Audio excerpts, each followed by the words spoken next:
Hello everybody and welcome back to this episode of Nostalgia Bait. Today I'm joined by my lovely and wonderful co-host George Sheard. Say hi, George. Hello mate, how you doing? I'm good, how are you? I'm very excited for this episode, as this is an episode that I've pioneered, and this is going to be a different style. This is all you. Of episode. Yeah, this was all me.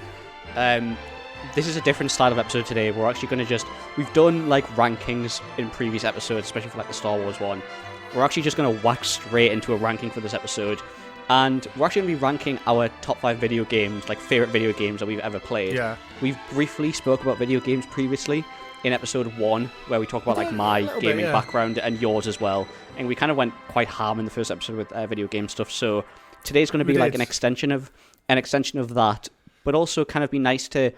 I actually don't know what's going to be on your top 5. I don't know what's going to be on your top 5. You know what's going to be on mine. I'm interested because I think that you've... I love video games. I think in the last couple of years I've kind of phased away from video games, and I'd spend most of my time either watching stuff or just being productive and doing stuff. So video games are something I've put less and less time into. So I'm saying I'm unproductive playing video games. Wow. That's not what I'm saying. That's not what I'm saying. I don't know what you get up to in the freedom of your own time, Cooper. I'm just saying that I don't play it as much. So I'm sort of a bit like... It's interesting because you asking to pick my top 5 video games. I'm like, fucking hell, I haven't had to think about video games like this in a while. So it's been really interesting for me. You know, I mean, it did take like 5 minutes on the sofa, but it was something that I'm pretty happy with my list. There's probably one I'd maybe change, but yeah. I had a crisis, and I said this to you earlier. Did you? I had a crisis doing mine. So my top 4 I knew definitely, but number 5 could have been one of 8. I have 7 honourable mentions, and it was only after consulting friends and being like, this is what number 5 should be. Wow. Yeah, so I've got my honourable mentions. Yours honourable mentions like basically like 10 to 6 then, kind of like before the top 5. Not in an order, but they are what would be like 6 to 10. So mine are sort of ones that like I want to put in there, but I'm like, look, I still think it would be a top 5 on another day. I just don't want to say it today. Mine's also, I try to avoid crossing franchises. So okay, yeah. I think I've done the same, to be honest, yeah. Yeah, my top 5, I probably could have had like 2 from the same franchise. Sure. But I tried to avoid it. Destiny one 1 of them and Destiny is 2. Well, I've put no. So I never would have put Destiny 1. I could have put Destiny 1 and Destiny 2, but I've put them together as Destiny. But if you were to twist my arm, I do have an answer, if that makes sense. What's your answer? If someone was to put a gun to my head and say which one should be here, I would know which one I was going to say. If I put a gun to your head, Cooper, right now, and if I put a gun to your head and I said, which one is better, Titanfall 1 or Titanfall 2, what would you say? I've never played either. You know, neither of this shit. No. I would say Titanfall 2, though, because apparently the campaign's unbelievable for Titanfall 2. Okay, fair. I'll give you that. Yeah. Destiny, though. So Destiny 2, are you going to go...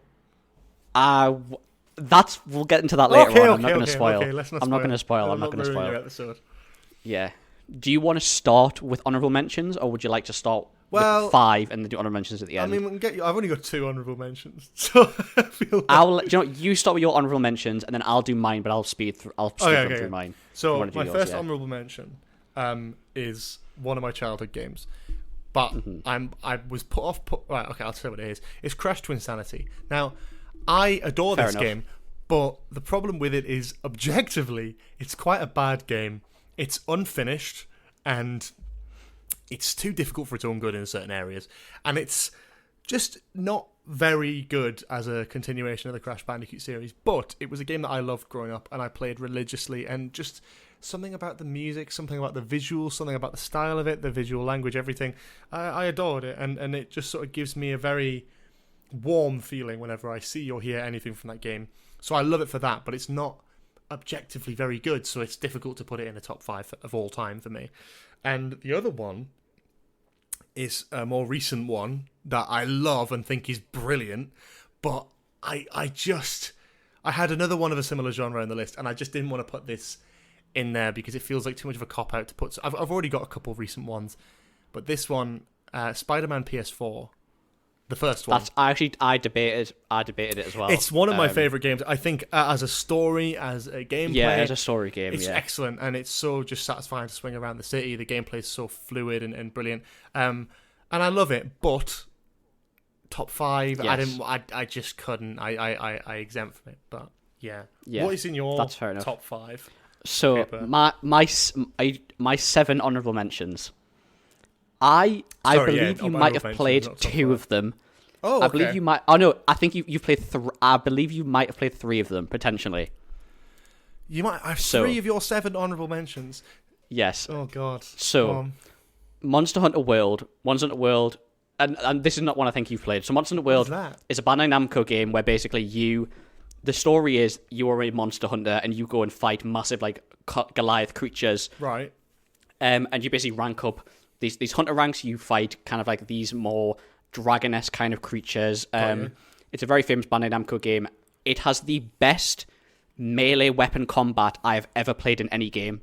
You use like hammers, axes, long swords, a load of different types like glaives, and bows, like types of weapons, and it has the smoothest. The way it is done and the combos and the interactions with the monsters and stuff, it is so fluid. I was only introduced to this game about 3 years ago from one of my close friends who highly recommended it, and I've played through the whole thing. It is an unbelievable game. If you like that kind of just like PvE, it's a bit more technical because there are ways to like min-max the game and you make your own builds and all the stuff like that. Incredible game. If you haven't played it and you like that kind of game, I'd highly recommend it. There's also a sequel which is Monster Hunter Rise, but I personally don't think it's good. Monster Hunter World is more gritty, and I prefer the art style too. So yeah, it was originally like a Nintendo game, but this one was released, and there's a new one coming out soon. So amazing game.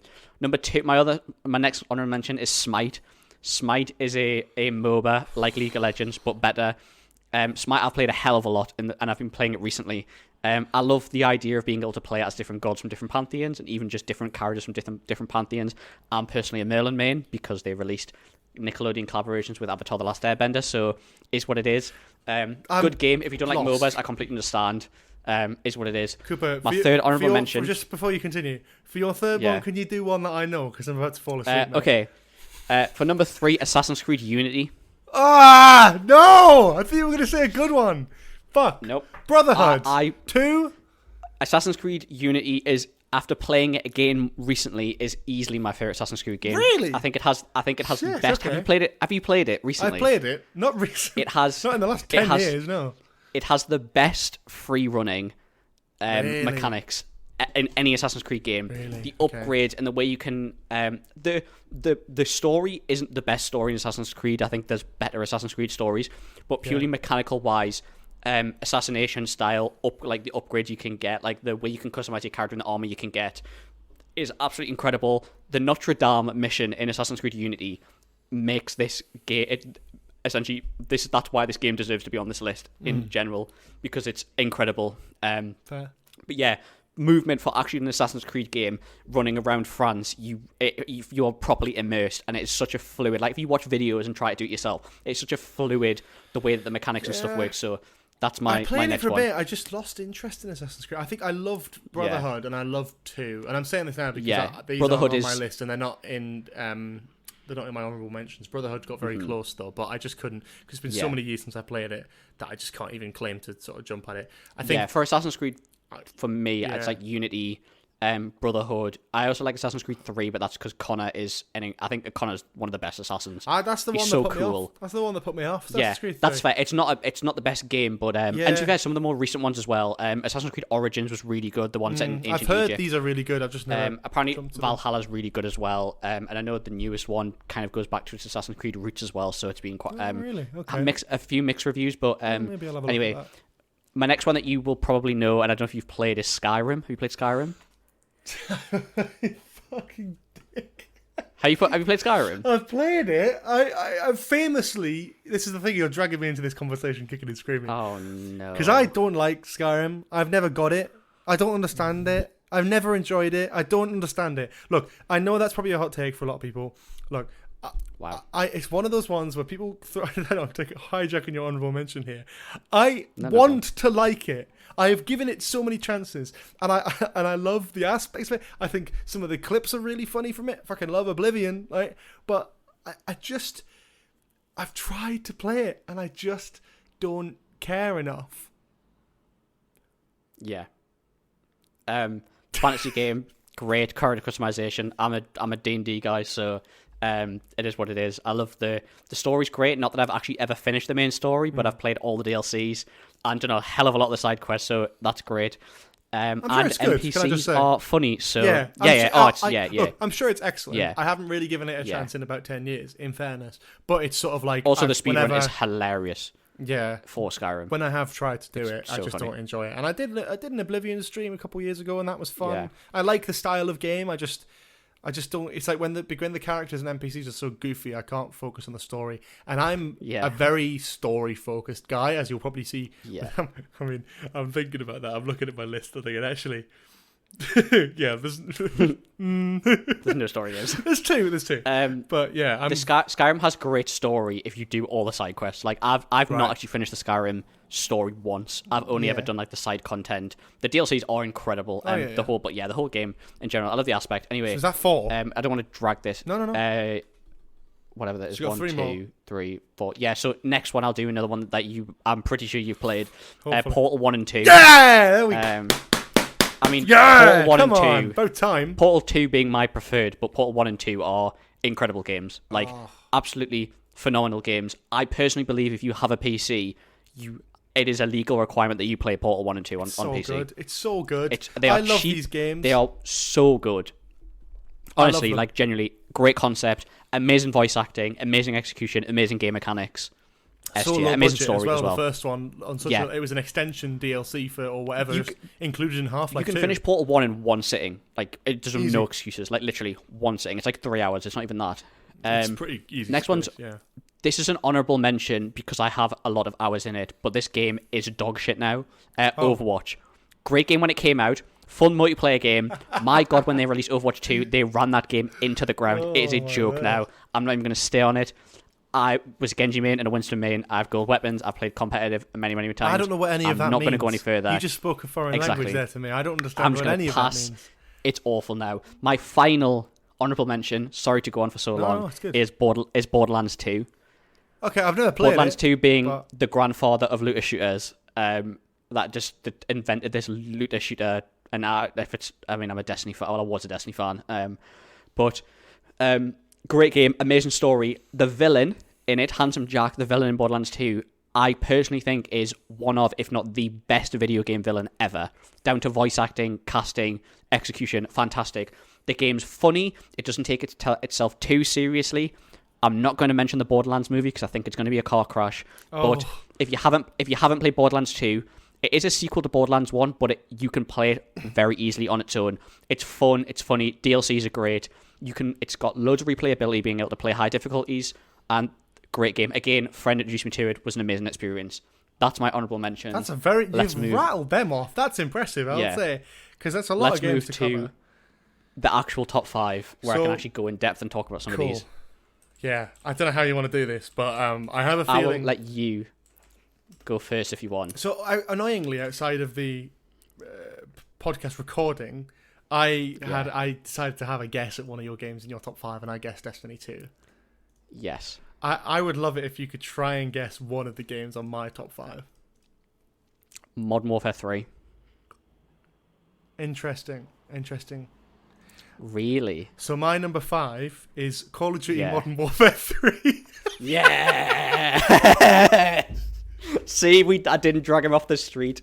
He didn't drag me off the street. I know it. Alright, okay. Yeah. Let me cook. So, Call of Duty Modern Warfare 3. A lot of people, I think Call of Duty fans are sort of brought up in a different bubble. I was of that generation and that era that kind of grew up with the game, but a little bit after it was sort of initially very popular. I was never a Modern Warfare 2 kid. I was never along the ride for that one. I probably would have loved that even more. My first ever Call of Duty game was Call of Duty Modern Warfare 3. And I feel like a lot of kids growing up in our generation, they're either Modern Warfare kids or they're Black Ops kids. And I think you're a Black Ops kid, aren't you? I have a Call of Duty on my top 5. Oh, and it's not a Modern Warfare, is it? And it's not a Modern Warfare. Bastard. But when I get to it, for other reasons, I believe we are the complete opposite spectrums of Call of Duty games. Really? Are you a Modern Warfare multiplayer kid? Yeah. I'm a Black Ops Zombies kid. Oh, see, that's why. So we right, are yeah. the complete opposite spectrums. So there See, you for go. me, like I never had a Call of Duty until I think a lot of these games that I love, and there's a couple on this list that are like this. Pretty much only two that are on the list like this, where I didn't know of it until I went to a friend's house and they were playing it, or something along those lines, where someone else introduced me to it and were like, "Oh, you should play this, and it's really good," and I loved it. And Call of Duty Modern Warfare 3 was one of those. I'd never played a COD game. I was never really into my sort of shooters. As a kid, I was always very much Crash Bandicoot, Mario. I was more of a platformers kid. I always was. Never really leaned too much into sort of online multiplayer. Never mind first-person shooters. And I played this at a friend's house, and it was one that I remember playing avidly. Spec Ops, especially, as well as the multiplayer maps. Those maps are ingrained in my mind. I could probably rattle off a few of them now. Maybe should I? I don't even know. I don't know. Go ahead. Honestly, go. Okay, Go. Run with I'll it. set myself up now. Yep. Dome, Arcade, and Terminal, Underground, Paris. There's a few more than that. There's definitely a lot more than that. But those are the ones that off the top of my head that I can remember. Yeah. Like Arcade and German Shopping Centre, excellent. Like Dome, iconic. Terminal, yes, the Modern Warfare 2 map. Go fuck yourself. Still counts. It's great. Like these are iconic, and these maps are incredible. It's the only time I've ever played a COD game so religiously as to get a golden gun or even prestige. I've never done it on another COD game because I've never cared enough to play it on another COD game. I've enjoyed other Call of Duties. I've enjoyed some of the more recent Modern Warfare Call of Duties, but not to the extent that I would ever enjoy playing that game. And it's not like I can go back and revisit it. Like I've tried, and it is fun, sure, but it's aged. Of course it has. It's aged. Your memory of it is so much better than it is, and I love that.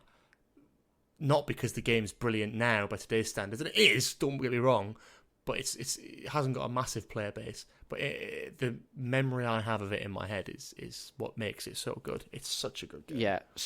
So prior to Modern Warfare 3, I'd actually played World at War, Black Ops 1, Modern Warfare 1, or Call of Duty 4, Black Ops 1, Modern Warfare 2, Black Ops 2, and then played Modern Warfare 3. And you're a year and a half younger than me. And I'm a year and a half younger That's than you. mad, because my first was Modern Warfare 3, and I think by that point, the first COD game I remember coming out, I think, was Black Ops 2. Black Ops 2 was the first ever game I pre-ordered, ever. Wow. And I got it pre-ordered for me for my birthday by Wow. like a family friend. That's cool. So yeah, there you go. Is your number 5 Call of Duty? It is not. My Call of Duty is higher on my list than number 5. To be fair, I think that the 5, 4, and 3 can be fucking interchangeable, to be honest. Yeah. I'll be 100% honest. I don't think you know my number 5. Brutally honest. Okay. Yeah, as in you'll say, and I'm going to be... George, have you heard of the critically acclaimed MMORPG Final Fantasy XIV, with an expanded free trial which you can play through the entirety of A Realm Reborn, and the award-winning Heavensward expansion up to level 60 for free with no restrictions on playtime, and you can also now play the second DLC as well now. So my number 5 is the MMORPG Final Fantasy XIV. Say it again, go on. This is a game... I'm not going to go through the whole copy pasta again. I have heard of it. I've heard of Final Fantasy. I never played it, though. We've got the clip. Final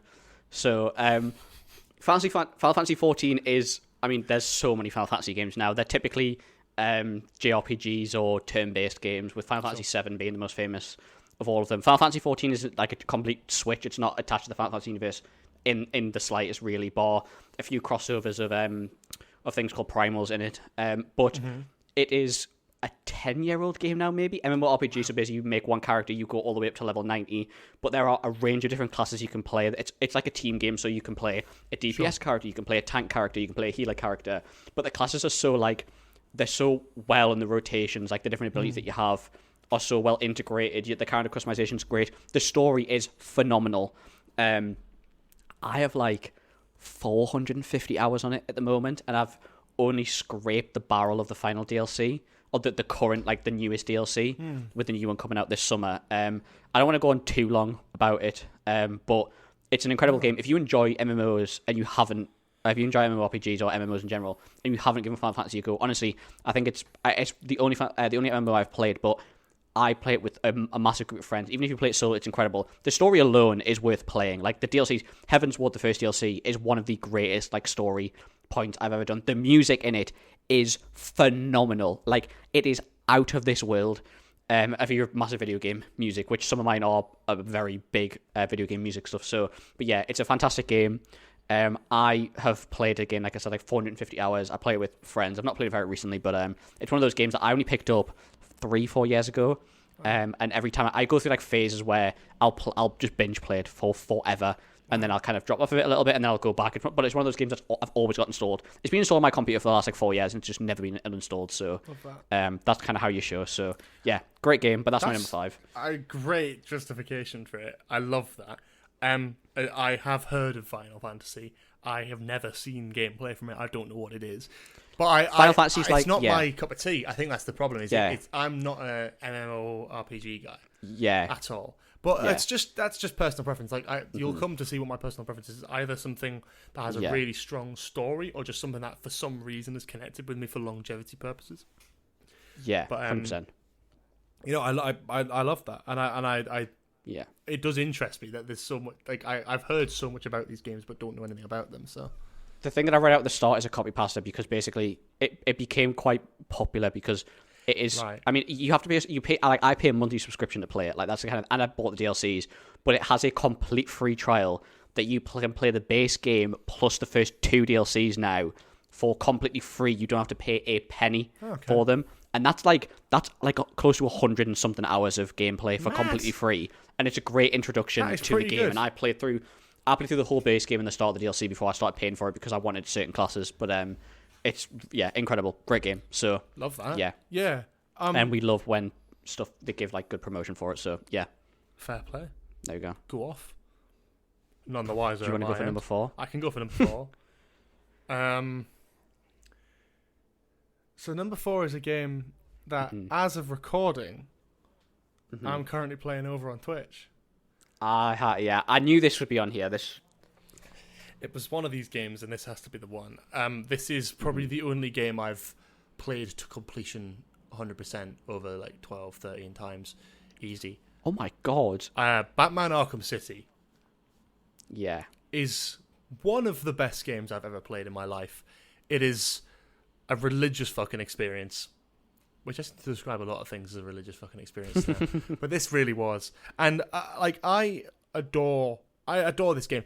It's the second in a trilogy of games, and it's not technically like the best, but it gets the most right. And for the time, it's absolutely incredible. It's a perfect sequel to an already brilliant game. It's a huge step up from that, and it's a fantastic story. You bring in voice actors like Kevin Conroy and Mark Hamill to play, like, you know, the Batman and Joker, like the animated series, like all that sort of thing. You get those two for the game. You hit them in Arkham Asylum, excellent. For a story like Arkham City, you get them to really show their acting chops when they've had such a seasoned career as these characters. And this is probably some of the most like nuanced and interesting performances from them you'll ever see. I think these versions of the characters would be probably still very popular with the animated series, but not as popular if it wasn't for the Arkham series.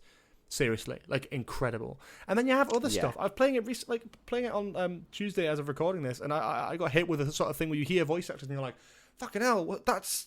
And I was thinking, who the hell is that? I recognized that like immediately, and it's like Ra's al Ghul is played by D. Bradley Baker, and because I'm watching Bad Batch, it was like, oh my god, he just sounds like Crosshair in Bad Batch, and I'm like, oh shit, that's fucking D. Bradley Baker, and it just hit me.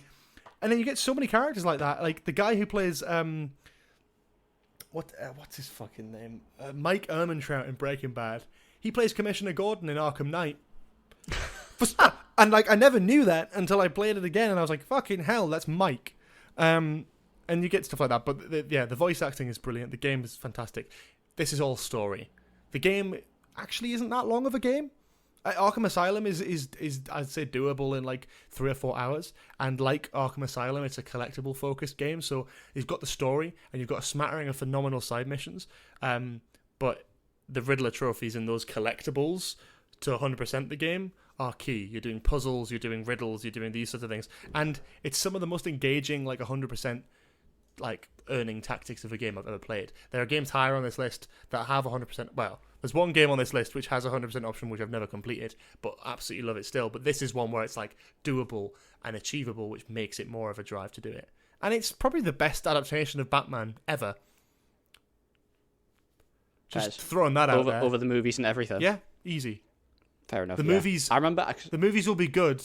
Like the best Batman movie would be adapting or emulating the style of the Arkham games. Easy. It's the perfect balance between comic book and realism. It's gritty and real, but you still have that comic booky vibe. It's just perfect, man. And you've never played it, have you? So I was just about to say, I've never played any of them, but I remember when Arkham Knight, the last one. So I remember when Arkham Knight came out, because I remember us talking about it and me predicting who Red Hood was. I remember throwing a complete rogue comment, being like, "I think Red Hood is this person." Well, it's not. You were like, "There's no way it could be that person." Because it wasn't, because Red Hood is very famously in the comics Jason Todd. Yeah. But the game was like, who is the Arkham Knight? Yeah, sorry, that kind of thing. And it was predicting who that was, because Rocksteady were like, oh, it's a whole new character. Yeah. And it ended up just being Jason Todd, Red Hood. Yeah, Jason Todd, yeah. But yeah, I've watched you play them on Twitch, and they seem very, very, and I was even looking at them the other day, because they're not expensive now. I honestly would. Remasters as I'd well. really consider it, because the game isn't that long. I'd start with Arkham Asylum. Obviously, it's the beginning. It's the first one in the franchise. Yeah. It still holds up, and it's as you say, similar. I can't remember what game you were talking about before in terms of how like long the game is, but it's one of those ones that Portal, right? It's like that. Like Portal, Arkham Asylum probably is as long, story wise, probably about as long as Portal 2. With all the collectibles 100%ing it, probably a bit longer, but not too bad. Arkham City is a bigger game, but still is doable in like definitely like a week. Like I'm getting there with 2 streams so far. Yeah. But Arkham Knight's obviously a bigger game. That's like a proper AAA. Yeah. It's like a proper AAA. Yeah. Takes a while to get through, but is again possible. But Arkham Asylum and Arkham City are brilliant. And Cooper, I would just plead you to get these and try them at some point. Yeah. It's one of those things I'll probably get on when it's on sale and stuff like that and start playing them. Yeah. Not that they're very expensive anyway, but it's like, it's one of those things, isn't it? 100%. You're I'm going to switch up. I've looked at my list and I'm going to switch up right here, right now, live on Nostalgia Bait. My number 4, I'm going to put as Pokemon Heart Gold. Okay. Right, okay. Pokemon was obviously going to be on here. Yeah, I didn't even where I started. Forgot. Yeah, that makes sense. It was where I started. It was my foundations. I probably played this game when I was 6 years old, maybe 5 years old, possibly 5, 6 years old. It was Generation of 4. So it was like it was the second Nintendo DS game. The first being Diamond, Pearl, and Platinum, which I played. This was the first ever Pokemon game I completed. Beat the Elite Four, so basically beat like the final champion. I remember, I still remember to this day exactly where I was. I was in my living room. I remember my DS almost dying and having to sprint to find my charger to plug it in while I was doing it. And it's just one of those games that I've played probably 7 or 8 times to completion all the way through. Love that. It's the only Pokemon game. So I could have put many Pokemon games on here. I've played like basically all of them since I first started playing, which is a hell of a lot. Or at least one of the versions. Heart Gold was the version that I had as a kid, and I still do. I have the exact same cartridge that I had as a kid. I just have so many memories. It's the only Pokemon game where you play through 2 regions instead of just the normal single region. Generation 2 has my favourite Pokemon, my favourite starter Pokemon. Being able to have the Pokemon through Generations 1 through 4, and being able to have extra evolutions and stuff like that is great. The original starter Pokemon that I had when I was like 6 years old, that I beat my first ever Pokemon game with, I still have to this day. It is on my current Pokemon Violet cartridge on my Nintendo Switch, which I think is crazy. That's mad. Again, I've played this game many a time on many different consoles. There's rumors of remasters. There's rumors that we're going to be getting new versions of it. I'd absolutely love it, and I would still play it. I play this game at least once, like nearly once a year, once every year and a half. I'll just get like an itch to play it, and I'll just gun through it, and I do the exact same stuff every time. I can use the exact same Pokemon every time. I use the exact same strategies every time. It never gets boring. It has like one of the greatest final fights when you go up. I think it's I don't remember what the mountain's called, but you go up one of the mountains and fight Red, Red is basically the protagonist that you play as in the first Pokemon game, and he's the final fight of this Pokemon game. Incredible. I love it. Like I said, I could have put many Pokemon games, Pokemon X, Pokemon, a load of different ones that I've played. and I've played them throughout the generations. But this is just, as much as Pokemon Heart Gold is the best Pokemon game without a doubt. It is like almost unanimously agreed that Heart Gold and Soul Silver are the best Pokemon games. But this is more like Pokemon as a franchise. The games I personally think are always incredible. Even through recent years, I've got very heavily into the competitive side of it, and I love watching competitive Pokemon. It was in London last year, and when I came down to visit, I was literally watching it on the train, and every second that I had spare, I was just sitting watching it. I just love it, and it's I think that's evolved with me and grown up with me, and just the fact that I still have some of those original Pokemon that I used in my... that's one of the things that I love the most about it, is the fact that I can still have Pokemon that I had 12, 13 years ago from when I first started playing the game, and they are still here with me today. And I could literally load up my Switch now and start playing with that Pokemon, who's obviously level 100 after however many years. He was max level, max stats, everything. But it's just one of those things that takes you back to a kid, and it's one of those franchises, and not just going beyond the video game. It's one of those franchises that will always stick with me. Sure. And I don't think as much as I grew up, I expected it to not be as much of a fan. It kind of stuck with me, and it's one of those things that will never ever leave me as I grew up. So yeah, that's Pokemon, specifically Pokemon Heart Gold. I can't wait to see what your top 3 is going to be after that. Yeah, my top 3 are, one of them's recent, 2 of them are old. Not old, but older. Mine is I've got 1 recent, I've got 1 sort of middle, and 1 old. So I mean, it depends what your class is old, really. One of them's old now, but go on. I'll let you do number 3. Go on. Number 3, you've definitely played. Okay. We've played it. Have we? Oh wait, hang on. Yeah. Oh, it could be a few. What are you thinking? Is it Grand Theft Auto 5? It's not. It is. But I'm waiting for a but here. No, is it? It's nothing. Is it Grand Theft Auto? It's nothing to do with Grand Theft Auto, bro. It's nothing to do. Okay. That GTA isn't on this list, but yeah, Minecraft is. Oh my, yeah. Oh, so, honorable mention. Hang on. Yeah, hang on. Let me. I was gonna say, I'm like, it's either on your list or you've I knew when I was making this list, I was like, there is a game that I've forgotten and I can't think what it is. So, 100%. So Minecraft. I know that sounds so daft nowadays, and before that, it ties me to any number of wrong'uns online who are known for playing Minecraft nowadays. Especially recently. Oh man, as a nostalgia point. And I mean, this is really driving home the name of the podcast with this next little segment. So indulge me if you will. Minecraft is one of those games that, I was always, as I say, a platformer kid. And when I was about 10, I got my first Xbox. Maybe 9 or 10 years old, actually. Probably 9 years old. I got my first Xbox 360. And I played the first few games on there. The first 3 games I bought were Assassin's Creed, and then 2 and Brotherhood. And then Arkham Asylum and Arkham City. And I played those games religiously. I loved them, and I didn't care about anything else because that was all I wanted to do. Until someone introduced me to Minecraft, which had only just come to the Xbox at that point and was completely brand new.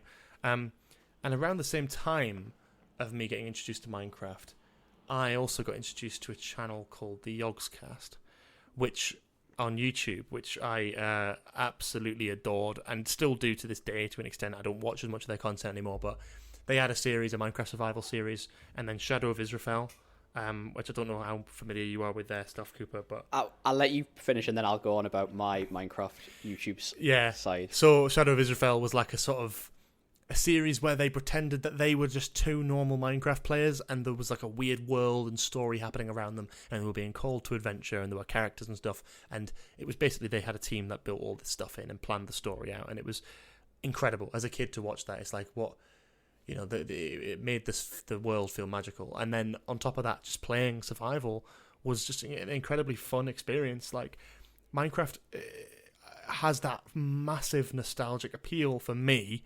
but at the same time, it's got longevity. I could pick up Minecraft tomorrow from scratch and play it and love it and absolutely adore it. Like a few months ago, we've gone through everything. Like literally from we had a server starting from beginning to Ender Dragon, did everything. Like literally, It was it's one of those games that you were very much right saying it has longevity. It's replayability. nostalgia, replayability, and longevity. Yeah. It has the longevity where it updates every year, so there's always new stuff to explore, always new stuff to see. But there's always sort of like a nostalgic point of going back in time. Like when I played Minecraft for the first time on the Xbox, it was before they had a hunger bar. It was when you could still duplicate gold blocks. You know, you had all this stuff. And that first world, my first ever Minecraft world, I can remember in my brain vividly. I don't have it anymore. It's long gone into the fucking ether somewhere. But I can remember the layout of that. I can remember the thing, and I will happily rebuild that house from memory that I had. I remember. I can genuinely remember our survival build that we had. In my brain. Yeah, a little, but I've got memories of it. I do forget. I remember that it was like the Thunderbird. It was like a jungle around one side where it led into the ocean where I built like a pirate ship. Yeah. I remember we had that. the Thunderbird. Yeah. We had like a barn style area that I built. It was in a village, so we overtook a village. I remember we turned the church building into a penis because we were young and immature. Oh God. We had penis tower, like that kind of thing. We had so much different stuff, and I remember that was the one that we had. Cause I remember the Thunderbird so well. Yeah. And that's kind of the one that we played together. But yeah, Minecraft's one of those things. Play it with a lot of people. I have a lot of memories of different people, and I think it's again, as I say with the Yogscast, it's like a YouTube thing for me. That was I was so embedded in that, and I love their content now, but it'll never be what it was when I was a kid watching that new game, that new mission with complete awe, and that feeling of endless possibility watching their Tekkit series and all that sort of thing. Like everything that they did with Minecraft is exactly what I loved about it, and had so much sort of childish wonder going into it. And there's no wonder that a lot of my early videos on YouTube were Minecraft. Like I adored the game. So when I found Minecraft was around the time when I discovered YouTube as well. When YouTube was still an app on like an iPad, like it was still an app you didn't download. It was the little brown TV emoji. Yeah, the little brown TV emoji. Yeah. My Minecraft YouTube channel was the Syndicate Project, or Syndicate as it now is. Someone who I literally still watch to this day as he does daily vlogs now, who has a child now, which is absolutely mental. But it was like I remember finding, like, going on YouTube and finding him. And I remember binge watching. He had a series called The Minecraft Project, which was like his survival build that he went all the way through and then eventually moved it into a modded series. He also did like the story ones where he had something called Mayanite, which was about like a fantasy style with mods included, but was more about like Captain Sparkles was involved, and he was like, everyone had like a god that there was like Mayanite, he was like the good, there was Ionite, who was like neutral, and Dynite, who was like the bad, like the devil kind of style. And there was a massive like series about that. There was the Venetian Isles, which was a sequel that happened during lockdown that I watched religiously all the way through.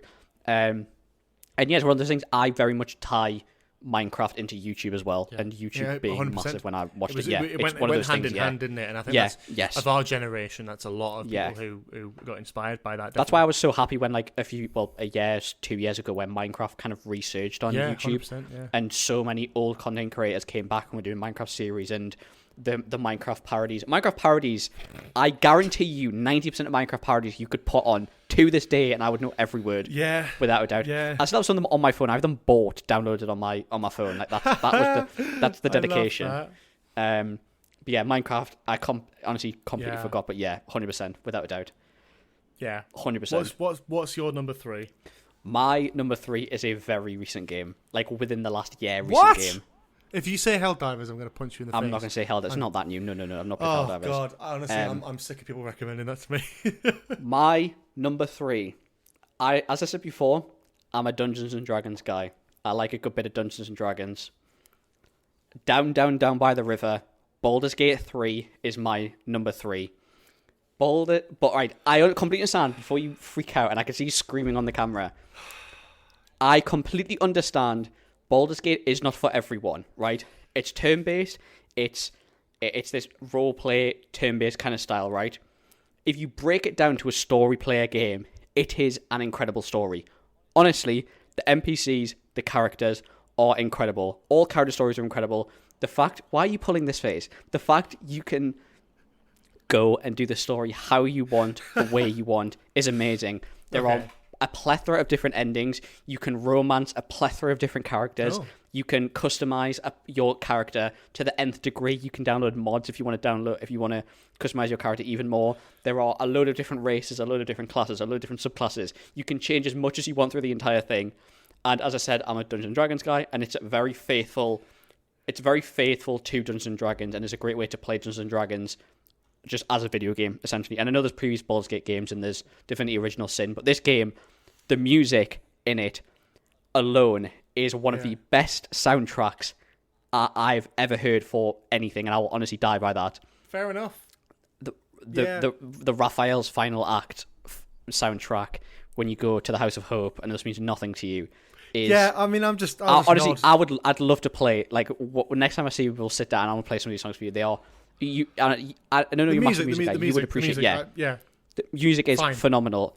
The story aspect... The story is incredible. Like, the fact you can play it in so many different ways, and I played... My first ever playthrough took me 100 hours to finish the game. And I did nearly everything, and that wasn't even doing everything. And that was like the most basic route you could take as well. That was like, I'm going to play the way that I'm going to be. You can be completely good, you can be completely evil where you kill everyone. I'm playing it again at the moment. And that's like, it's like, because there's so many side characters, like NPCs who you play with, it's like, you can't do every story in one go, so you have to replay it. And different characters change depending on how you do other scenarios. Like, everything's so interweaved, and you miss stuff. Like, there's like YouTube videos where it's like, oh, you completely missed this. Like, a massive like part of the game I completely missed in my first playthrough, so I'm going back and doing it now. Like, and it won Game of the Year, and I'm not putting this on here because it won Game of the Year and oh, it means it's a good game. No, genuinely, to its absolute bare bones, it is a phenomenal game. I'm sure it is, and I recommend it to anyone if you have enough time, because it's intense. Yeah. If you enjoy story games, I hope you enjoy it. I know the turn-based definitely puts a lot of people off. The best part of Baldur's Gate, though, is when Baldur's Gate won Game of the Year and Spider-Man 2 fans were crying on Twitter. It was hilarious, and I don't care what anyone says. You were gassing up the Spider-Man game on the Spider-Man episode. But it ain't as good as Baldur's Gate, is it? So, not that I've played Spider-Man 2, but yeah. You know, fair. Look, I've heard so much about this fucking game, and it's same as Helldivers. I keep hearing it's like one of those games that comes up every now and then, and everyone's like, "Oh, you should play this. You should play this." It just never looks like my cup of tea, and I respect it. Yeah. I respect it. Did you think it would be my cup of tea? I think I think it would be your cup of tea, because I could see you getting very engrossed in the story aspect of it, because. And some people will do struggle with the customization and and this kind of stuff, but the actual story, like even just indulging in the story of it, is incredible. Yeah. If you don't like turn-based, and I know turn-based turns a lot of people off, and it's one of the things, if you've not played turn-based, you might struggle because it does feel quite slow at times. Okay. And it's Baldur's Gate's a very easy way to get into Dungeons & Dragons as well. It's a very simplified version of it, and it gives you very good tutorials starting off, and it gives you a wide range of classes, and I'd recommend, if you're going to do it, this is not me trying to pitch it to you to say play it. No. Don't go in blind. Like, kind of know some things, because knowing some things going into it, or asking questions, or listening to people who have played it, make your gameplay a lot easier, if that makes sense, or it makes your life so. If you get completely stuck at one point, ask someone how to do it instead of just getting stubborn and quitting the game. Like, there is a lot of points where you can get stuck and not know where to go. That's fair. But I think you'd enjoy it for a story sense. I completely understand it, the turn-based and kind of that kind of style of it turns a lot of people off. That's fine. I just love character creation. It's one of my favourites. No, I get that. I spend an hour minimum in character creation. So that's for sure. I am laughing a little bit because I like the game that you've got there, and then my number 2 is just really completely like nothing like what you've just said. Oh no. This is pure nostalgia for my number 2. Okay. But I still think, despite being pure nostalgia, it is one of the best games of my lifetime, where like I could play this every year to 100% completion and it would be fine, and I would still enjoy it, because there's so many levels to it. But I have no idea what this is. Have you got any guesses? Do you know what my original guess was when you said it's a complete left field? Was that singing game that you said that you played with your family? You think I'm putting SingStar on the best games of all time? That's why I was confused, because when you said it's like pure nostalgia, I actually have no idea what it is. Alright. Lego Star Wars The Complete Saga. No word of a lie. When I was debating my 5th spot, this did come up in question. But it didn't even get an honourable mention. Didn't even get an honourable mention. Fuck. No. This sounds completely daft after Cooper's just talked about one of the biggest games. But Lego Star Wars The Complete Saga, episodes 1 to 6, the I just don't know with this. I feel like if you played it as a kid in a very specific time that like we grew up, you will have like the most immense amount of nostalgia for this game, and it doesn't ever disappear. This game is so fun to play. The levels are easy but difficult. They're the collecting side of things. I love collectible games. I love that sort of thing. Crash Bandicoot, Arkham games with the Riddler trophies, Lego games with the mini kits and the red bricks. Like I love a collectible game. I love a game that you can collect stuff and get to 100% completion. And this game is the exact like epitome of that. Not to mention, I absolutely adore film music. So, and a lot of that is down to this game as well. I probably have more memories associated with the Star Wars soundtracks associated with this game than I do from the films. Yeah. I think that's telling. Like you can look at obviously like the games share the soundtracks with the films. Sure, good point, right? But if you listen to the opening track from Star Wars Episode 2: Attack of the Clones, right? The music that plays, and when it plays in the film, it doesn't play when you want it to play, right? If I could tell you now, right, and you've played this game, you've played like I played this game a plethora of times. In your head, could you imagine what the Camino level music is? Yeah, 100%. That's not the theme to Camino. No. But everyone will associate that bit of music with Camino because of the game, which tells me that it's nothing to do with the soundtrack and where it is in the film. It's the opening track. It's right at the beginning of the film when the ship is landing and the decoy gets blown up. But in the game, it loops on Camino. And that the association comes from that. The game is what got the music ingrained in my head and made it so iconic, not the films, which is insane, I know, but that's what elevates this game so much for me, is that those loops, those soundtracks with those audio effects built into them, you can listen to them on YouTube. It's gorgeous. I made a similar comment when we did the Star Wars episode, that anybody who talks about Attack of the Clones being a good Star Wars film is because they've played the Lego games. Yeah, 100%. Because you've played the Lego game and you've played the Colosseum mission. Attack of the Clones. Droid Factory. Sorry, Droid Factory. Oh. That's a different mission. Different mission? Well, it's the Droid Factory and then it leads into the big Colosseum, the opening Colosseum. Different levels. That's what I mean. Anyway. Like the Attack of the Clones, the Lego, specifically the Complete Saga Lego game, that episode carries Attack of the Clones, and it's the only reason that Attack of the Clones gets any credit. Wrong, but also the game is excellent, so yeah. Wait, what do you mean wrong? I mean, it's an awful film, sure, but like as a Star Wars film, like it has some redeeming qualities. I don't think the Lego game is entirely up to that. Yeah, and it inspired some great missions on the Lego game, so... I mean, that's true. Like Droid Factory in the game is better than Droid Factory in the film. Even community, anyway, the Lego Star Wars game is very but I would argue most of the Lego games from that era, like Lego Batman was incredible. Lego Batman was Lego incredible. Indiana Jones, Pirates in the Caribbean, Indiana Jones, Star Wars, Clone Wars, which I played as well. Yeah, not so much that one for me, but yeah.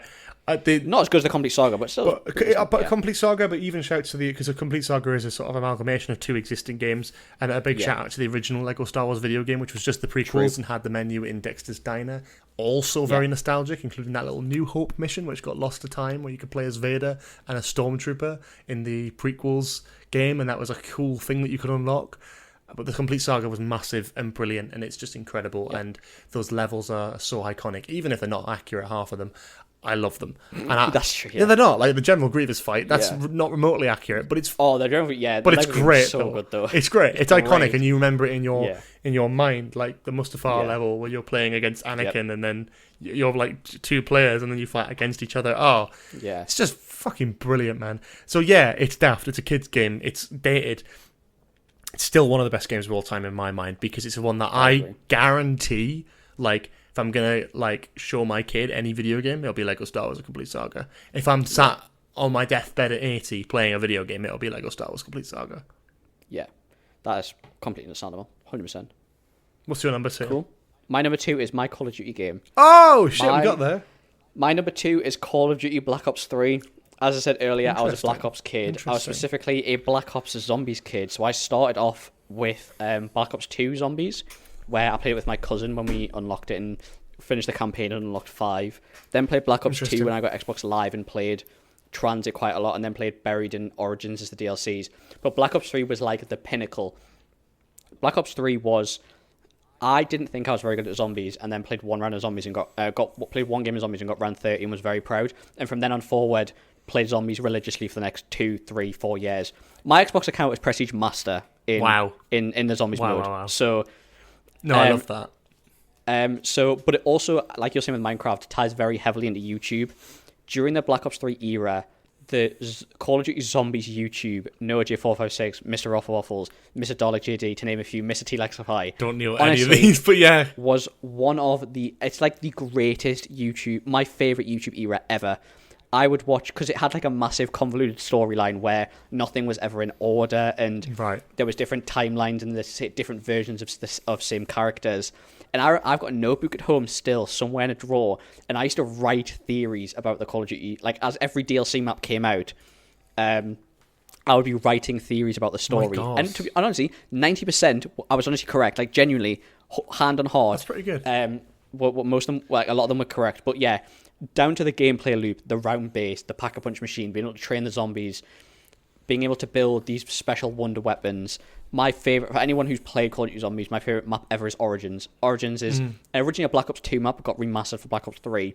But the Black Ops 3 system, the wonder weapons are like these mechanised recreations of something called like the Staffs of the Ancients, which all have different elements attached to them, and they all have special ways to create them and upgrade them. And I could wholeheartedly boot up that map right now and build every single... There's 4 staffs, and I could build all of them off memory. Wow. And even Call of Duty Black Ops 3 Zombies in general, every single mainline map from there, plus Origins, which was like an extra DLC at the end, I could boot up and easily play through and remember how to do. Like that for me, that's what makes it my second, is that the fact that it stuck with me for so long. Like, because I played on Xbox, PlayStation had the exclusivity, so I had to wait an extra month for all these maps to come out. So all I would do is just sit and watch them. So by the time the map came out, I already knew everything. And I think that's what basically solidified it in my memory so well. And even the Easter eggs, like I did all of the Easter eggs bar one, because a friend abandoned me, but that's a different story. Fucking hell, okay. Just throwing off strays. But it's one of those. It's just I struggle to form into words how Zombies is for me. But I also think. Everyone talks about what's your best game, like what are you best at? Are you a great Call of Duty multiplayer player? Are you a great Rainbow Six player? Are you a great Overwatch player? Are you a great multiplayer player? Are you good at FPSs? Are you good at Siege? Zombies is single-handedly my best game, or my specifically the Black Ops 3 Zombies is my best game. I think that is essentially where I peaked in my video game career. That is still this day I genuinely to completely gas myself up. I'm goated at the source. It's Zombies, like genuinely. Round 88, I know it means nothing to you, with 0 downs. I know what Zombies is, and I feel like that's pretty good. Round 88 with 0 downs. Just saying, that's my, and I've screenshots and everything. Your skill level with Zombies is how I feel about Lego Star Wars. To be honest with you, that's the game I'm goated at the source at Lego Star Wars Complete Saga.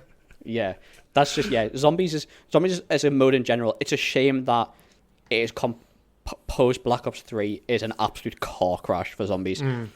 Because it became so popular during the Black Ops 3 era, every iteration of Call of Duty tried to do it, and I don't know why, but they are trying to.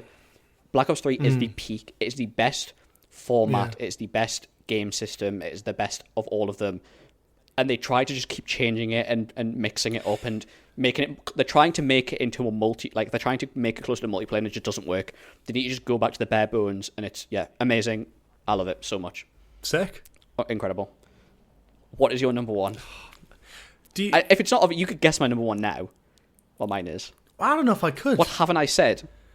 Oh, for fuck's sake. There you go. You're joking. Is that your best game? I will. Do it now. Get yours out of the way. So yours is Destiny 2. My number one is I've put as Destiny as a whole, including Destiny 1 and Destiny 2. Okay. If you had to twist my arm, I feel like knowing you, 2. That makes sense. If you had to twist my arm, I would say Destiny 2. Destiny 2, it's very heavy. So Destiny 1 especially, I have very heavy nostalgia with. My current friendship group, the majority of us played Destiny together, Destiny 1 together, and that game came out in 2014 and lasted 3-4 years. That game, I put 1,000 hours minimum into the first game, easily without a doubt. And still to this day, it's a game that I could boot up, and I could play through some of the raids, the end game content, and do off memory, off rip, no guide whatsoever. The gameplay loop was amazing. It was I would play it every day after school with my best friend at the time. Like, we would just sit for hours and play Destiny. I've always played Hunter. There's 3 classes: Warlock, Titan, Hunter. I've always played Hunter. Always been a Hunter main. I don't have the same character now, but I had the opportunity to. But it's one of the things that's carried on all the way through. I've played every DLC. So that's with Destiny 1, Taken King was the best DLC. So many memories. Destiny 2 came out. When Destiny 2 first came out, it was, to put it lightly, a car crash. It was awful when it first came out. And I still played it religiously when it first came out. I then moved away and I played it on Xbox, but then I moved to PC, but my PC couldn't run it. So I stopped playing for a year and a half, 2 years. Picked it back up during lockdown, the second lockdown, and then literally played it religiously for 2 years. Wow. During lockdown, I was playing it a hell of a lot during lockdown. Like, same account and everything that I had from my original Xbox. More recently, with the newer DLCs, I'm going to be completely blunt, I can't stand this game anymore. I've currently uninstalled on my PC for 6 months, but this is the thing. But it's your favourite game of all time? Yes, because the memories that I hold with this game are unparalleled with any other game possible. It has formed friendships. It has formed bonds. I've met some great people playing this game over the years. I've made some incredible friends who I still love to this day. The friends that I still meet when I meet them at the pub or when I'm at home, one of the first things we'll talk about every time is, remember when we used to play Destiny together? That's quite sweet. The Xbox. This is the thing. Yeah. So as much as, particularly recently, the game's content loop has become too repetitive, and every season is the exact same, and it slowly started to progress further and further down. And then there was massive. Cuts, like the gaming industry's been having massive cuts. They fired so many different people, including Michael Salvatore, who's made the music for the entire Destiny franchise plus Halo. So, and basically what happened was it split with. It used to be owned by Activision, split with Activision, and then there was a bit of a drop, and everyone's like, okay, this is just them kind of picking themselves back up, and then it never picked back up, and then it's basically come out more recently that the higher ups of Bungie, who's the people who make Destiny, have been slowly, essentially, obliterating the game from the inside outwards. Like, they're basically ripping their own game apart. Why? And it's really, I truly don't know. I'd probably have to look into it more. There probably is reasons, but the game just isn't, and it's such a shame because it's such a good concept. It's such good execution. It's just, it genuinely makes me really sad the way that it is nowadays. And I don't have it installed. I've not played it for probably 8 months, like, genuinely. Yeah. But still, the whole franchise in a whole is, it just has so many fond memories with it. And no matter if the game gets cancelled next year, which, to be completely honest, hand on heart, would not surprise me if the game gets cancelled next year. Okay. That's the kind of place that it's in. Once the DLC is done and the story is complete, if they sacked off the game next year, it wouldn't surprise me because it's in that bad of a. I personally think it's in that bad of a position right now. The concurrent players can't be very high because every time I open Twitter or every time I open some social media, something's gone wrong. They've delayed the DLC by, like, probably close to a year. Like, it was supposed to be out, and now it's coming out in, like, late June, like early July. Like, it's just such a shame what they've done to the game. But despite all of those negative things, the impact that Destiny had on me growing up, and the friendships I formed through it, and the memories that I have from it will be unparalleled. We still have arguments in my friendship group to this day about people making bad call-outs, about people being arguments of what is a front of a room and what is a back of a room, and it's a whole thing. Okay. But anyway, it's to not ramble on too long, but that's my, like, Destiny's just, it's a shame what's happened to it, but the memories, the friendships will be, like, nothing can ever take them away. No matter how much Bungie obliterate their game and destroy their game, you can't take that away from me, and that's why I would still be there. I think that's a lovely summary, and I think it's I love that, though. I think, like, the way, because I was a bit confused when you're sort of like, I have it uninstalled and I think it's shit now. I'm like, oh, okay. I hate it now because it's changed. But that makes sense, and it's the memories, isn't it? And that's the whole thing of it. And is it an online game? That's it's an MMORPG. an FPS MMO, or that's what it's classed as. Right. It's more of an open world FPS. I just don't. The thing that this is why it upsets me a little bit about these sorts of games that are all sort of online, primarily.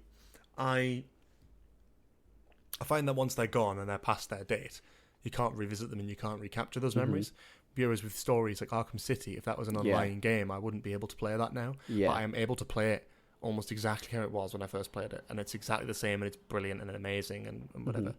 But you can't do that with games like Destiny. You know, like in 10 years' time, are you going to be able to revisit those memories and have Destiny the same... 1? I can't. Destiny I can't replay the online unless I got a group of 6 friends on to do everything. I couldn't do it. No. I think the gaming industry in a whole is in a really bad place at the moment. It's all online focus, and I hate it in a way. The gaming industry is pumping out, like AAAs are pumping out mediocre games, like which is such a shame. But that's when GTA 6 is going to come along, though. Yeah, you know what I mean. It's like a big game that's taken about like 15 massive, years like to make. Indie games are like almost running like Pal World that came out recently. Right, like it became the number 1 game on Steam. Like it's crazy. And same time when Suicide Squad came out, and it smashed Suicide Squad. You know when Baldur's Gate came out? Not to hash on Baldur's Gate, but when Baldur's Gate came out, game devs of other companies were complaining that it was too good and too pristine, and that people are going to be expecting every game to be like Baldur's Gate. No, too bad, you know? Baldur's Gate should be what every game is. It's a crafted game and a beautiful game, and game devs shouldn't be pumping out like. Have you seen the remastered, the original Battlefront 1 and 2? Yeah, I have. Have you seen that it's a car crash? Yeah, I have seen that it's a car crash, yeah. The game's unplayable. Multiplayer's unplayable. The matches last 2 minutes. It's like, surely you learned from when Battlefront 2 came out that you can't pump out half-assed games nowadays. It's so frustrating. Anyway. It's true. But you're right. And it comes with remasters and stuff. And I think it's like you look at like companies like Rockstar, who've made phenomenal games with GTA. Yeah. But when they did the remaster of San Andreas and basically just sort of they shot it out, and it was just like a basic like image upscale thing. It's crazy. It's really, really frustrating. Like the new Battlefronts have 3 dedicated servers, 64 players each, which is just it's crazy. For like a game that people are expecting to pay like. Yeah. I was genuinely going to buy it and play it. It was like 30. It's like £30. I was genuinely going to buy it and play it because I was like, if it's going to have players and Battlefront, I love Battlefront 2. But I ran on Twitter yesterday. It's a car crash. It's literally unless you're playing the story, it's unplayable. Sad. That's so sad. Yeah. Go ahead. What's your number 1? Number 1. Again, the opposite of that. It's a game that has an online function but is primarily offline. Do you have a guess as to what my number 1 is? I actually have no idea. Genuinely. Oh, really? No idea. I'll describe it a little bit. Okay. It's a game that I think has... It is, to me, the best game I've ever played, full stop. I've never felt... when you play a video game, okay, it depends on what you play it for. You play it to be competitive, you play online. You play it to immerse yourself in a story or a world, and that's kind of what I look for in a video game. And with this game... whenever I play it, I'm sat alone, dark room, and we'll play it, and I will feel the most immersed that I have in anything. I think this game is an absolute testament to an escape from the real world. I think that has ever existed in video game form. The world is so developed and real and honest. I've never 100%ed this game, but I've played the story through twice, and I see different things every time. And I think that lends to it. Something that's brilliant about this game is that whenever you play it, you discover something, a one-off interaction, not a side mission, but an interaction with an NPC, and you have that interaction, and you make a unique decision there. And from then, you feel like you're the only ever player to experience that thing. There was about 15 seconds there where I thought you were going to say it's Five Nights at Freddy's, but it's definitely not Five Nights at Freddy's. Fucking hell, Cooper, really? You were like dark room, immersion. I was like, okay. And then you went on about NPCs. I have no idea what this game could be. Red Dead Redemption 2. Oh, that is, yep. I have never played a game that I have felt so enriched and immersed into the world than I have when I play Red Dead 2. The gameplay is absolutely What's that fucking face for? I've not played Red Dead 2. Well, that's a lie. I have, but I've never played through the story all the way through. I played through Red Dead 1. Alright, okay. Look, I can excuse that because I've not even heard of half the games on your list. That's fair, yeah. I've not played Destiny ever, so That's go fuck fair. yourself. Good for you. God save your wallet. I've had an extra 2 years of my life. That's true. And you're about £1,000 up. No, that's a joke. Not that much. Red Dead Redemption 2. I've never been. I love the GTA games, but I think this is. It's incredible. Rockstar are a fantastic company that make mainly brilliant games that get better and better and better and are way ahead of where the industry is at that moment in time. And Red Dead Redemption 2 was an example of that. The story is miniseries worthy. It's film worthy. It's one of the best stories and best performed as well, might I add. Yeah. This isn't just a voice acted game. They did the motion capture for fucking everything, and they did it so fucking well. Like the emotion behind the story, the complexity of it, but the traditionality of it. It's a Western at the end of the day, but it's about the end of the Western era. It's about it's not just like bandits robbing banks. It's the end of that era and how they're coping with a changing society. It's so nuanced and complex and a brilliant study into that world. And it's immersive. Jack Black wrote a fucking song about how good this game was. An entire song about how good this game is. That's justification for itself, really. That speaks for itself. It is, in my eyes, there will be no game that tops this. It's so immersive. It's like, it's beyond a video game. It is a simulation of a Western world. When I play it, I feel like I'm in that world. Every decision I make has an impact around me. Not just in the story, but like again, it's that NPC thing. I love the fact that in this game you can interact with any NPC, say something good, say something negative, say something sarcastic, ignore them, throw something at them, rob them. You can do whatever you want with any NPC, and they will have unique reactions every time. Yeah. There's not just side missions, but people who will stop you in the middle of the track to ask for your help or try and rob you. Complete random encounter interactions. And I've played this game through twice and waffled around and pissed about in the open world, and every single time I will see something. Every time that I play it, I will see something completely new that I've never seen before. And it's those moments that set it apart. And I think this is sort of paraphrasing a little bit from Westworld, where they sort of talk about this in a way where it's like someone will come into that world. They don't go for the things that the stupid kicks and the adventures that any other person would go to. They go there. They can go there and leave. They can have a fun time with the game and leave. But the reason people come back to this game, the reason they do it is because they come and they discover something that they feel that no one else has ever discovered. When I play Red Dead, those random interactions feel so unique and so unscripted and so real that I'm like, there is no way any other player has ever... They're just, in my mind, there isn't, because the chances of that random interaction are like 1,000,000 to 1. Obviously, it's not. It's a game and everyone's have the same interactions, but it's how you feel when you play it. Yeah. It doesn't feel scripted. It feels so open and it feels like a simulator. Yeah, I think it's very similar to... I feel like I'm going on like a broken clock. Like how I feel about Baldur's Gate is... yeah, it's so predictable. Because you feel like you don't feel like yourself. You feel like, and I guess it's similar to what you were talking about Westworld. It's like you feel like the character, whether it's the character you create, whether the character you play. Yeah. When you speak to that NPC or that specific NPC, you don't clock that 1,000,000 other people have had this same dialogue. No. It feels like you are the only person. You are there in that world. Some games are scripted to like an nth degree, and you can tell the step by step. With Red Dead, because it's so open, that's why I say it's more like a simulator than it is as a video game. And again, if you haven't listened to the Jack Black song Video Games, do it, because it sums up exactly what I love about Red Dead. And then when I heard that was the song that he was going for, I absolutely love it. I don't know if you've heard it. It's brilliant. I probably need to re-listen to it. I probably heard it at some point, and it's great. Kind of but stuff. yeah. Anyway, let's Just to quickly say, Henry Cavill wants to make a Red Dead Redemption movie. So does he? Yes, I am down. No, he wants to produce it. Excellent, do it. And to be honest, yes, have him involved. Yes, miniseries. Yeah, literally miniseries. Not movie. Let's do a miniseries. Yeah, miniseries would be better. Okay, but have Henry Cavill involved, because every single video game franchise he touches is gold dust. So yes, anyway, please.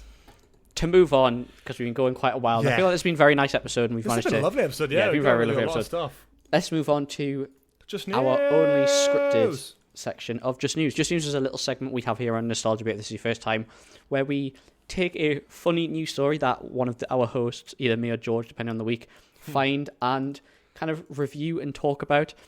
This one I kind of kept on trend after talking about Call of Duty Zombies. Okay. So it's a small article, so That's good. The Metro, Give you the title. other Give me news the headline. sources Go on. are available. The safest place to a zombie. That title doesn't make sense. Read it first, and then read it out loud. The safest place to a zombie apocalypse revealed. What? Again, doesn't make sense. Is that The actual article title? is- Yeah, okay. The article is where in the UK is the safest place to be if a zombie apocalypse occurs. God, go on. Here we go. If the prospect of World War III wasn't enough to worry you, how would we cope if a zombie outbreak was thrown into the mix? The answer is not great if you're a Londoner. Fuck. But if you're living in the Scottish Highlands, you've got an excellent chance of avoiding hordes of bloodthirsty ghouls. Right, yeah. A recent study, as in they looked at what's flat and what's a mountain. Come on. A recent study compared regions across the UK to 13 different metrics, including population density and survival resources, using a point system. It revealed 9 London boroughs were the worst areas to survive an apocalypse. The Scottish Highlands claimed top spot with a score of 74.04 out of a potential 130 points. Wow. A crucial factor in navigating a post-apocalyptic world is an area with low population density, That's true. something That's true. the Scottish Highlands has plenty of. I guess no fucker goes there. Aye. It's a very nice place to go, but I'm it is sure it is literally when you get to a certain point, one road up, one road. It's one road up and one road back, like literally. Jesus. This means building remote shelters away from any aliens and zombie virus carriers is pretty easy. Whoa. Okay, zombies I can handle. Aliens? We're talking Yeah, about aliens there? is a bit Where did different. that- Zombies where makes did no that- sense. Where did that come from? Where are we So- getting the aliens from here?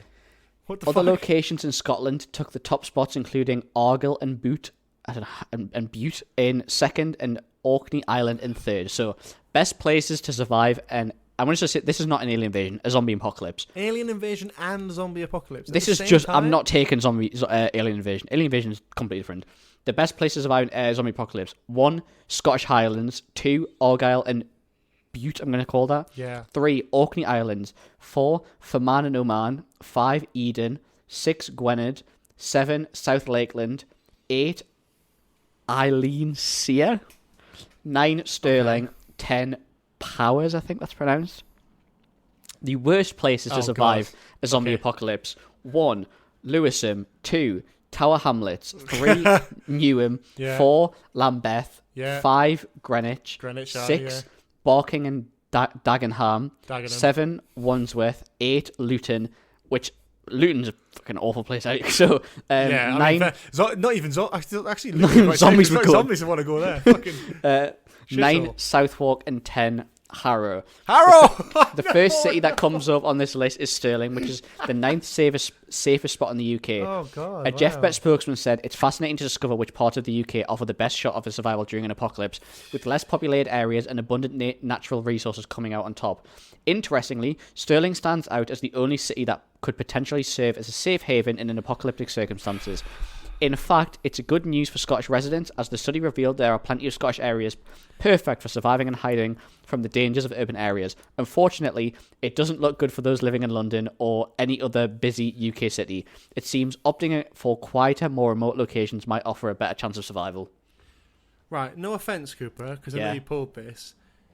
How did this is just scraping the bottom of the barrel at this point. With Oh no, news. this was I picked that. I got 3 other news stories. I picked this one because I thought it was on trend for. No, definitely on trend. Um, I'm disappointed at the fucking Metro. Is this news? Oh, I will like show a after news this podcast. article. I'll show you some of the news articles that were coming up. They were the Fucking hell. stupidest stuff in the world that I was Yeah. finding today. Unbelievable. Just, But yeah, this was just after talking about Call of Duty Zombies. I thought it was a bit Highlands. appropriate. Yeah, shocker. A new study has confirmed that London, which is flat and has millions of people in it, would be less safe in a zombie apocalypse than the Scottish Highlands, which are massive fuck-off mountains and about 5 people live there. Yeah, that makes sense. What study did you go to that? Why? Yep. Who will be employing? Shame on you, Jasper King. So there you go. There you go. Now you know where to go. Sorry, Jasper. It's not personal. Now you know where to go if there's a zombie apocalypse. If a zombie apocalypse breaks out, go to Scotland. Yep. But then if everyone goes to Scotland, then there might be some. Then there'll be everyone there. There you I'm going go. to stay in See? London and I'll be fine. See? And Jasper King, he's fucked. Yeah. See, just for kick. Yep. There we go. Anyway, thank you very much for listening to this episode of Nostalgia Bait. I hope you enjoyed our top 5 plus honorable mentions of our favorite video games of all time. Make sure, if you enjoyed this episode, to drop us a cheeky little follow. You know, it always helps and we appreciate it, and you'll get notified every week for when new episodes drop on Thursdays. As well as, if this isn't your first podcast or you enjoy this podcast so much, if you'd be so kind, drop us a little nice review. Yeah. 5 stars would be absolutely stunning. It really helps us on our side and really helps us push the podcast to further audiences. But thank you very much for listening, and we will see you next Thursday for another episode of Nostalgia Bait. Bye-bye. See you later.